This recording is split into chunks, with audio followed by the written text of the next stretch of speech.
گزشتہ آیت کریمہ کے اندر اللہ رب کائنات نے اپنے تمام انبیاء اور بالخصوص امام الانبیاء جناب محمد رسول اللہ صلی اللہ علیہ وآلہ وسلم کو حکم صادر فرمایا ہے۔ اللہ رب کائنات فرماتے ہیں یا ایھا الرسل کلوا من الطیبات واعملوا صالحا، اے میرے انبیاء، اے میرے رسولوں کی جماعت، کلوا من الطیبات، پاکیزہ چیزیں کھائیں، پاکیزہ رزق استعمال کریں، رزق حلال کا استعمال کریں، واعملوا صالحا، اس کے بعد آپ نے اعمال صالحہ کرنا ہے۔ اعمال صالحہ سے پہلے اللہ رب کائنات نے جو حکم صادر فرمایا ہے وہ اللہ کے تمام رسولوں کے لیے، بالخصوص امام الانبیاء جناب محمد رسول اللہ صلی اللہ علیہ وسلم کے لیے اور آپ کی امت کے لیے یہ حکم آخری کی حیثیت رکھتا ہے کہ رزق حلال کا استعمال کرنا ہے، رزق حرام سے بچاؤ کرنا ہے، رزق حرام سے اپنے آپ کو محفوظ رکھنا ہے، ہر اس ذریعے سے روزی حاصل کرنی ہے جس ذریعے کی بیس اور بنیاد حلال پر ہو، اور ہر اس ذرائع سے اجتناب کرنا ہے، بچنا ہے جس کے ذریعے روزی آئے لیکن وہ ذریعہ حرام کی کمائی پر بنتا ہو، حرام کی کمائی اس کی بیس اور بنیاد ہو، اس ذریعے سے اجتناب کرنا ہے۔ پھر اس کے بعد اللہ رب کائنات فرماتے ہیں وَاعْمَلُوا صَالِحًا، حلال کھائیں، بعد میں عمل صالح کریں۔ اگر حلال نہیں کھا رہے، عمل صالح کوئی فائدہ نہیں دے گا۔ روزی حلال کی نہیں، رزق حلال نہیں، حرام کا رزق ہے، اس کو کمانے کے بعد بندہ صدقہ کرے، خیرات کرے، غریبوں ناداروں کی مدد کرے، حاجت مندوں کی مدد کرے، مشکل میں پھنسے لوگوں کی مشکل کشائی کرے، ان کی خدمت کرے، خدمت خلق میں لگائے، سیلاب زدگان کے لیے دے یا کسی اور ذریعے سے اللہ کی مخلوقات پر خرچ کرے، لیکن وہ کمائی حلال کی نہیں، اس خرچ نے، اس نیکی نے، اس عمل صالح نے اس کو فائدہ نہیں دیتا۔ یہی وجہ ہے اللہ رب کائنات نے اپنے تمام انبیاء کو حکم صادر فرمایا ہے کہ اے انبیاء کی جماعت، آپ نے حلال کما کر حلال کی کمائی سے کھانا ہے، رزق حلال استعمال کرنا ہے، اس کے بعد آپ نے عمل صالح کرنا ہے۔ عمل صالح کیا ہے؟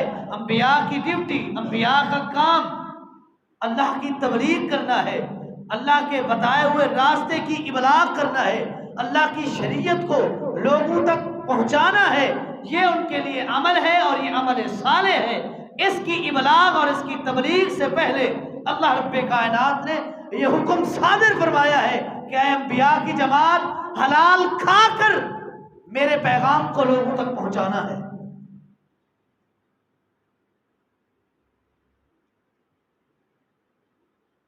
رزق حرام کا استعمال بڑا عام ہے، کئی ایسی اقسام اور ایسے ذرائع آج کل پیدا ہو چکے ہیں، اگر ان کی چھان بین کی جائے، ان کی جانچ پڑتال کی جائے، ان کی وضاحت کو طلب کیا جائے، ان کے متعلق بیسک معلومات کو پڑھا جائے، تو ہر اس ذریعے کی بیس اور بنیاد حرام کے کمائی کے اوپر مبنی ہے۔ لہذا کاروبار کرنے سے پہلے، لین دین کرنے سے پہلے، کسی کے ساتھ شراکت داری کرنے سے پہلے اس کام کی پڑتال کر لیں، آیا اس کی بنیاد حلال کی کمائی پر ہے یا حرام کی کمائی پر مبنی ہے۔ آپ کو علم نہیں، آپ نے جانچ پڑتال کی نہیں، آپ نے پرکھا ہی نہیں، شراکت کر لی، پارٹنرشپ کر لی کسی ایسے کاروبار میں، ایک دوسرے کے ساتھ شریک بن گئے یا کسی ایسے کاروبار کو اکیلے ہینڈل کرنا شروع کر دیا، چلانا شروع کر دیا، کاروبار شروع کر دیا، بعد میں پتا چلا کہ یہ کمائی حرام کی کمائی اس کی بیس ہے، اس کی کمائی سے اور اس معلومات سے پہلے جتنا بھی آپ نے اعمال صالح کیے ہیں وہ اعمال صالح تباہ و برباد ہو جائیں گے۔ اور رزق حرام کوئی چھوٹا موٹا گناہ نہیں ہے، رزق حرام زنا سے بھی بڑا گناہ ہے۔ امام الانبیاء فرماتے ہیں آکل الربا یا درہم ربن یاکلہ الرجل، ایک شخص حرام کی کمائی، سود کی کمائی، رشوت خوری کی کمائی جس میں رزق حرام کی بو آتی ہے، اس کا 1 روپیہ استعمال کر رہا ہے۔ امام الانبیاء فرماتے ہیں روپیہ سود کا کھایا یہ اس سے بڑا جرم ہے کہ ایک بندہ ایک ہی ساتھ 36 عورتوں سے زنا کرے۔ یہ حرام کی کمائی کی قباحت ہے، لہذا اس سے اجتناب کرنا ہے، اپنے آپ کو محفوظ رکھنا ہے، اور حرام کی کمائی کے استعمال کا پہلا اور شدید ترین جو حملہ ہے وہ انسان کے عقیدے کو تباہ و برباد کر دیتا ہے۔ عقیدہ توحید نہیں رہتا، جو مستقل بنیاد پر، مستقل بیس پر حرام کی کمائی استعمال کر رہا ہے اس کا عقیدہ خراب ہو چکا ہے، اور اپنے عقیدے کی خیر بنائے۔ عقیدہ وہ نہیں رہا جس عقیدے کی ابلاغ اور تبلیغ امام الانبیاء نے کی تھی صلی اللہ علیہ وسلم۔ سب سے پہلا حملہ رزق حرام کے استعمال کا انسان کے عقیدے کو تباہ و برباد کر دیتا ہے۔ کیسے؟ جب انسان حرام کی کمائی میں لگتا ہے، حرام کمانا شروع کرتا ہے، ہر اس ذریعے میں اپنے آپ کو انوالو کرنے کی کوشش کرتا ہے کہ جس کی بیس اور بنیاد حرام کی کمائی پر مبنی ہے، انسان کوشش کرتا ہے، انسان کا مائنڈ یہ ہوتا ہے کہ جو رزق اللہ رب کائنات مجھے دے رہا ہے وہ میرے رزق و روزی، میرے بچوں کا خرچہ پورا نہیں کر سکتا، لہذا ہر اس ذرائع کو استعمال کر کے روزی کماؤں تاکہ میرے بچوں کا خرچہ پورا ہو سکے۔ اللہ فرماتے ہیں وَمَا مِن دَابَّةٍ فِي الْأَرْضِ إِلَّا عَلَى اللَّهِ رِزْقُهَا، جتنے بھی جاندار اللہ رب کائنات نے کائنات دنیا میں جتنے بھی جاندار اللہ رب کائنات نے پیدا کیے ہیں سب کی رزق و روزی کا ذمہ میرے رب کا ہے۔ جب ذمہ داری میرے رب کی تو اس ذمہ داری کو وہ اپنی ذمہ داری کو بخوبی سر انجام دے سکتا ہے۔ ہماری اور آپ کی، میری اور آپ کی ذمہ داری یہ ہے کہ ہم نے حلال کمانا ہے اور حلال کما کر اس کو استعمال کر کے وَعْمَلُوا صَالِحًا اس کے بعد نیکیاں کرنی ہے۔ باقی رزق و روزی دینا یہ میرے رب کی ذمہ ہے۔ کوئی ہاتھوں کو حرکت ہی نہیں دے رہا، کروڑوں کی آمدنی ہے، کوئی دن رات مسلسل محنت میں لگا ہوا ہے لیکن روزی نہیں آ رہی، اس سب کی ذمہ داری میرے رب کی ہے۔ وَمَا مِن دَابَّةٍ فِي الْأَرْضِ إِلَّا عَلَى اللَّهِ رِزْقُهَا، جتنے بھی جاندار اللہ رب کائنات نے دنیا میں پیدا کیے ہیں سب کی رزق و روزی کا ذمہ میرے رب نے اٹھایا ہے۔ انسان کا عقیدہ ایسے ہی خراب ہوتا ہے جب حرام کی کمائی کو اپنی روزی میں شامل شروع کر دیتا ہے۔ سرکاری نوکری ہے، پنشن، تنخواہ آ رہی ہے، اس کے ساتھ ساتھ رشوت لے رہا ہے، تنخواہ پر گزارا نہیں، لوگوں کے خون کو چوس کر اپنی روزی کو بڑھانے کے چکر میں اپنے عقیدے کو خراب کر رہا ہے۔ یہ رشوت انسان کے عقیدے کو تباہ و برباد کر دیتی ہے۔ کیسے؟ کہ ایک تنخواہ جس کا ذمہ میرے رب نے دیا ہے وہ تجھے پوری نہیں ہو رہی، تو حرام کی کمائی کر کے تو بتانا یہ چاہتا ہے کہ جو رزق میرے رب نے اس کا ذمہ اٹھایا ہے اس سے زیادہ میں خود کما لیتا ہوں۔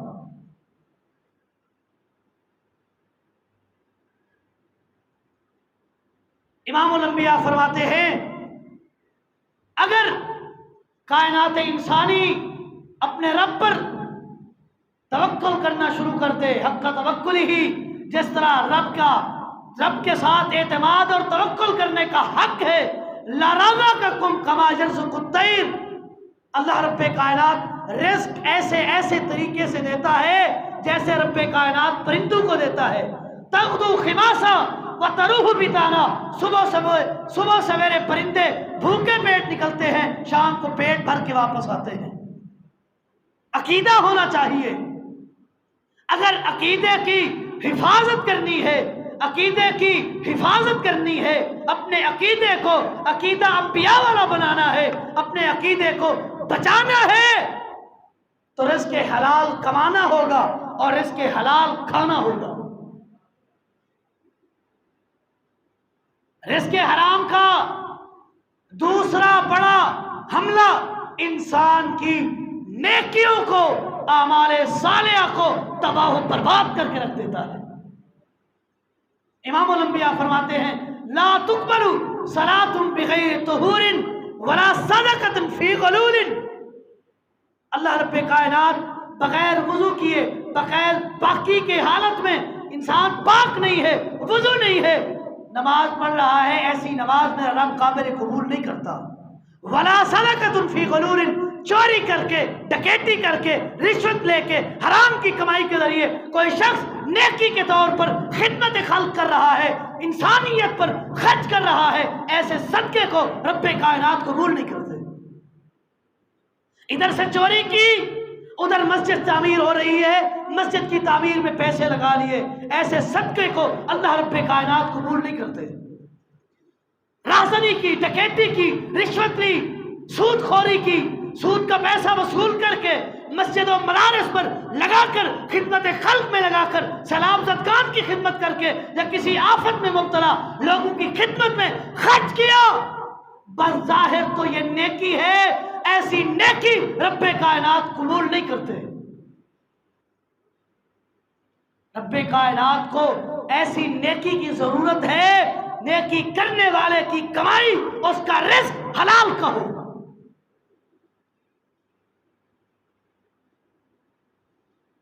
رزق حرام انسان کی نیکیوں کو تباہ و برباد کر کے رکھ دیتا ہے۔ رزق حرام کا مسلسل استعمال اس طرح ہے گویا کسی لکڑی کو دیمک لگ گئی ہے، جیسے دیمک لکڑی کو چاٹ چاٹ کے ختم کر دیتی ہے، اسی طرح یہ رزق حرام انسان کی نیکیوں کو، انسان کے عقیدہ توحید کو تباہ و برباد کر کے رکھ دیتا ہے۔ رزق حرام کا تیسرا بڑا نقصان، تیسرا بڑا حملہ انسان کو منافق بنا کے رکھ دیتا ہے۔ کیسے؟ امام الانبیاء فرماتے ہیں منافق کی 3 نشانیاں، آیت المنافق کی ثلاث، منافق کی نشانیاں 3 ہیں۔ اذا حدث کذب، جب بولتا ہے بات بات پر جھوٹ بولتا ہے، وَإِذَا تُؤْمِنَ خَانَ، جب اس کو کوئی امانت دے امانت میں خیانت کرتا ہے۔ یہ امانت میں خیانت کرنا یہ رزق حرام کا ذریعہ ہے۔ کسی نے پیسے امانتاً آپ کے پاس رکھوائے، اس کو استعمال کر لیا، کھا گئے، دینے کا نام نہیں، جب مانگنے آتا ہے تو تاریخ پہ تاریخ دیتا ہے۔ آج کے دور میں کسی کو قرضہ دینا، بعد میں اپنے قرضے کی وصولی کے لیے مانگنا ایسا ہے جیسے بھکاری بن کے مانگ رہے ہو۔ وہ تاریخ پہ تاریخ دے رہا ہے، امانت رکھی، امانت کھا گیا۔ امام الانبیاء فرماتے ہیں اذا اؤتمن خان، جب اس کے پاس امانت رکھی جائے امانت میں خیانت کرتا ہے۔ جب کوئی شخص امانت میں خیانت کرنا شروع کر دے اس کے اندر عملاً نفاق آ چکا ہے، عملی طور پر منافق بن چکا ہے۔ وَإِذَا وَعَدَ أَخْلَفَ، جب وعدہ کرتا ہے وعدہ خلافی کرتا ہے۔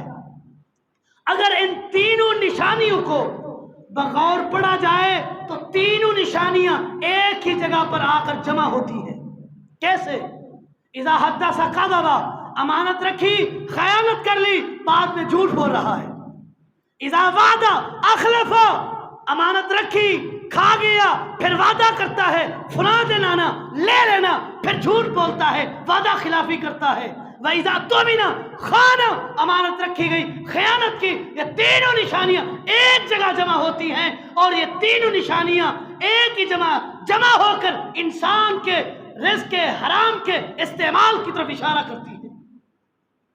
تو لہذا اپنے آپ کو نفاق، عملی نفاق سے محفوظ رکھنا ہے تو رزق حرام سے اجتناب کرنا ہوگا۔ اللہ فرماتے ہیں ان المنافقین فی الدرک الاسفل من النار، قیامت کے دن جہنم میں سب سے نچلے گڑھے میں اگر کوئی ہوں گے تو وہ منافق ہوں گے، چاہے وہ عملی منافق ہے، چاہے وہ اعتقادی منافق ہے، منافق ہے۔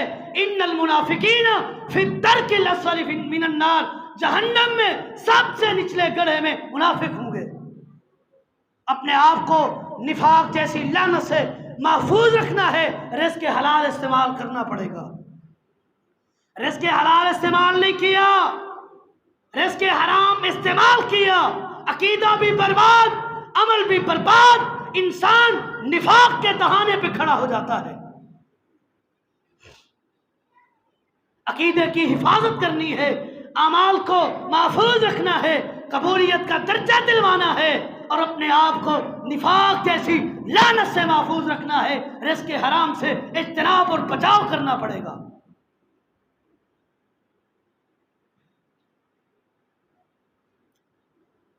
رزق حرام کا چوتھا اور سب سے بڑا حملہ، سب سے بڑا نقصان، انسان کی دعائیں رد ہو جاتی ہیں، قبول نہیں ہوتی۔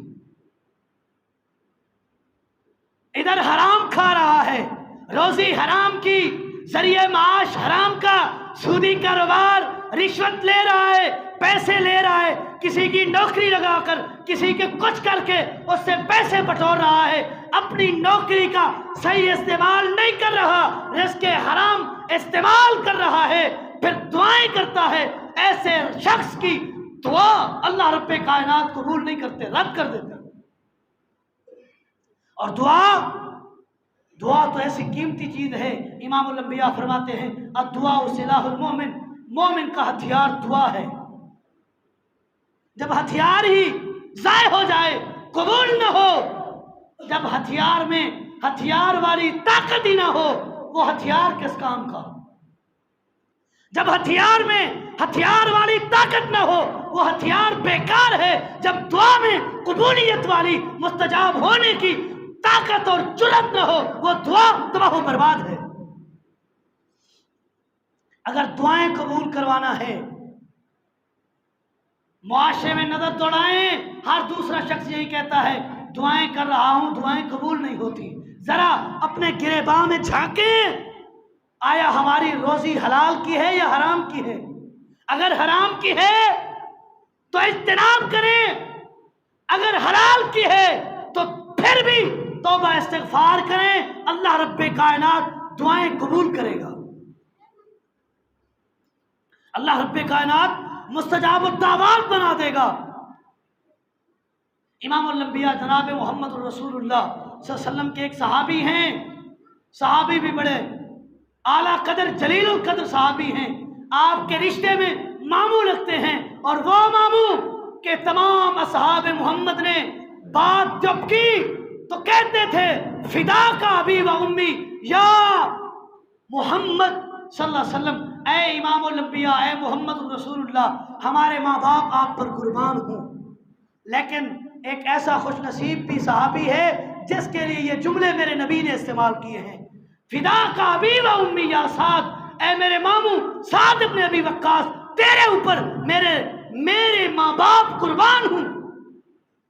ایک دن آئے ہیں امام الانبیاء کے پاس، اے اللہ کے رسول ایک عرض لے کے آیا ہوں۔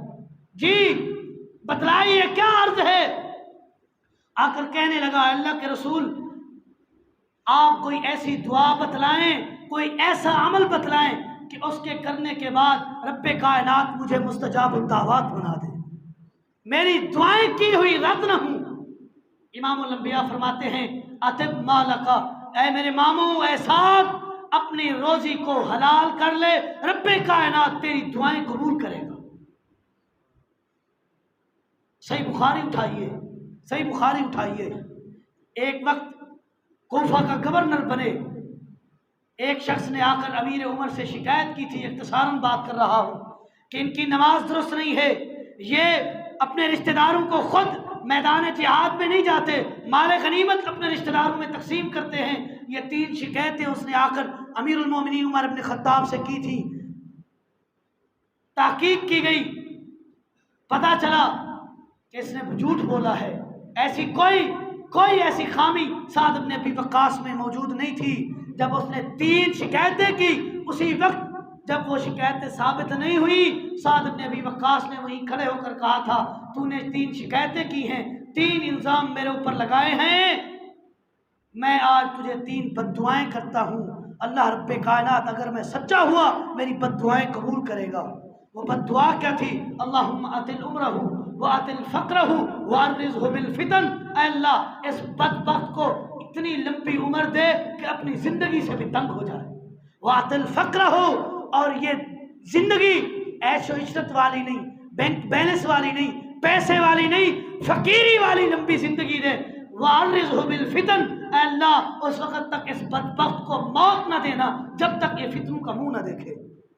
اور وہ وقت بھی آیا، صحیح بخاری اٹھائیے، کتاب الصلاۃ ہے، امام بخاری نے نقل کیا، ایک وقت آیا، یہی وہ شخص جس نے شکایتیں الزام لگائے تھے سعد بن ابی وقاص پر، ایک وقت آیا چوکوں چراہوں چرستوں پر اس کی اتنی لمبی عمر ہو چکی تھی، یہ آئی برو لٹک کر رخسار کو ٹچ ہوتے تھے، آنکھیں بند ہو جاتی تھی، لیکن سعد بن ابی وقاص کی بد دعا تھی، یہ اپنے آئی برو بھویں اوپر اٹھا کر لڑکیوں کو، لوگوں کی عورتوں کو چھیڑا کرتا تھا، اور عورتیں جوتیاں اٹھا کر، پتھر اٹھا کر اس کو مارتی تھی۔ جب یہ مار کھاتا اس وقت کہتا تھا اصابتنی دعوت سعد، میں نے سعد بن ابی وقاص پر 3 الزام لگائے تھے، انہوں نے مجھے بد دعائیں کی تھی، آج مجھے سعد بن ابی وقاص کی بد دعاؤں نے کھا لیا ہے، مجھے تباہ و برباد کر کے رکھ دیا ہے۔ یہ بد دعائیں قبول کیوں ہوئی؟ اس کی بیسک ریزن وہی تھی جو امام الانبیاء نے بیان کی، اے ماموں اپنے رزق کو حلال کر لے، رب کائنات تجھے مستجاب الدعوات بنا دیں گے۔ اور آخری اس حرام کی روزی کا جو نقصان ہے، انسان کو قبر میں عذاب حرام کی روزی کی وجہ سے ہوتا ہے۔ سیدنا رافع رضی اللہ تعالیٰ عنہ بیان کرتے ہیں کہ ایک دفعہ مغرب کے وقت میں امام الانبیاء کے ساتھ بقیع الغرقد قبرستان میں جا رہا تھا، امام الانبیاء نے فرمایا اف لکا تف ہو، حیف ہو تجھے۔ میں ڈر گیا کہ میرے لیے یہ جملے استعمال کیے ہیں، میں پیچھے ہو گیا، آپ کے ساتھ چل رہا تھا، اپنے آپ کو روک لیا، آگے چل کر امام الانبیاء جناب محمد رسول اللہ نے پوچھا کیا وجہ ہے، کیوں رک گئے؟ میں نے کہا آپ نے کہا ہے اف لکا، تجھے تف ہے، حیف ہے تیرے لیے۔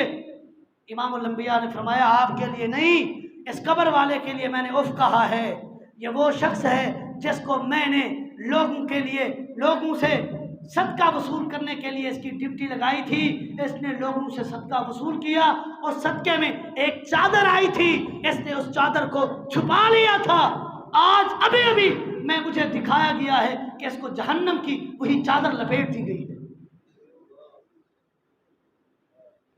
جہنم میں، اب قبر میں عذاب کیوں ہو رہا ہے؟ عذاب حرام کی کمائی استعمال کرنے کی وجہ سے ہو رہا ہے۔ اللہ رب کائنات سے دعا ہے اللہ رب کائنات رزق حلال استعمال کرنے کی توفیق دے، رزق حرام سے محفوظ رکھے، بچائے، ہر اس ذریعے سے محفوظ و معمون رکھے جس کی بنیاد حرام کی کمائی ہو، اور ہر اس ذریعے سے روزی اللہ رب کائنات دے جس کی بنیاد حلال کی کمائی ہو۔ اللہ رب کائنات سے دعا ہے جو کچھ سنایا اس پر عمل کرنے کی توفیق عطا فرمائے۔ ھذا ما عندی واللہ اعلم بالصواب وما توفیقی الا باللہ۔